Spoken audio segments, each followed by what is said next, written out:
ihame ry'umunsi nk'uko mubizi turi mu mwaka wo gukira ubuzima bwawe ku gihugu cyawe aho uri hose. Ihame ry'umunsi Zaburi 125 indirimbo y'amazamu. Abiringiye Uwiteka bameze nk'umusozi wa Siyoni utabasha kunyeganyezwa, ahubwo uhora uhamye iteka ryose.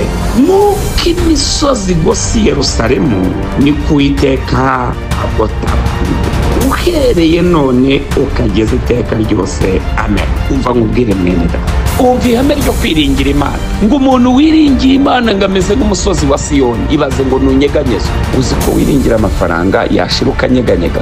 Uzi ko wiringira inshuti zakuvaho ukanyeganyega?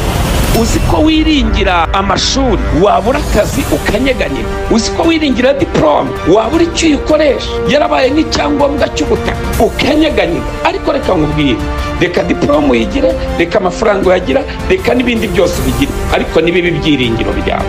Umva igikomeye kurusha ibindi ni ukwiringira Uwiteka. Abiringiye Uwiteka ngo bameze nk'umusozi wa Siyoni utabasha kunyeganyezwa. Ngo nk'uko imisozi igose Yerusalemu niko Uwiteka agose abantu, ngo uhereye none ukageza iteka ryose. Soje nkubwira ngo ibukuriwe biri mu bigize amahame. Shalom.